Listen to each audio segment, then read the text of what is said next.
നോമ്പിന് ഈ കസ്റ്റേർഡ് കുടിക്കാൻ ഭയങ്കര ഇഷ്ടമാണ് എനിക്ക്. അത് ടേബിളിൽ കാണാനും കുടിക്കാനും എന്തോ വല്ലാത്തൊരു ഇഷ്ടമാണ്. ഇടയ്ക്കിടയ്ക്ക് ഉണ്ടാക്കലുണ്ട്. അപ്പോൾ ഇന്ന് ഉണ്ടാക്കിയത് കുറച്ച് ഡിഫറെൻ്റ് ആയിട്ടാണ്. പാൽ ചൂടാക്കി അതിലേക്ക് മിൽക്കി മേഡും പഞ്ചസാര ഇട്ട് കൊടുത്തിന്. പിന്നെ കുനാഫ സേമിയയില്ലേ, നേരിയ സേമിയോ അതും ഇട്ട് കൊടുത്തിട്ടുണ്ട്.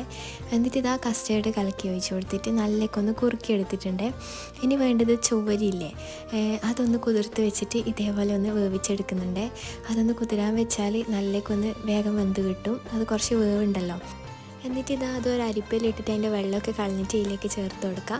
എന്നിട്ട് നല്ലേക്കൊന്ന് മിക്സ് ചെയ്യണേ, അല്ലെങ്കിൽ അത് കട്ട കട്ട പോലെ ഉണ്ടാവും. പിന്നെ കസ്കസ് കുതിർത്തതും ഇതിൽ 2-3 സ്പൂണോളം ഒഴിച്ചു കൊടുക്കുന്നുണ്ട്. ഇത് നല്ലേക്കൊന്ന് മിക്സ് ചെയ്ത് നല്ലേക്കൊന്ന് തണുപ്പിച്ചെടുക്കുക. പിന്നെ നമുക്ക് ഇഷ്ടമുള്ള ഫ്രൂട്ട്സ് ചേർത്ത് കൊടുക്കുക. ഫ്രൂട്ട്സും നട്ട്സും എന്താണെന്ന് വെച്ചാൽ ചേർത്ത് കൊടുക്കുക. ഈ കസ്റ്റേർഡിലേക്ക് സേമിയും ചുവരിയൊക്കെ ഇട്ട് കൊടുത്തോണ്ട് തന്നെ ഫ്രൂട്ട്സ് അങ്ങനെ കുറേ വേണമെന്നൊന്നുമില്ല. അല്ലാണ്ട് തന്നെ സൂപ്പർ ടേസ്റ്റാണ്. അപ്പോൾ എന്തായാലും ഒന്ന് ഉണ്ടാക്കി നോക്കിക്കോ.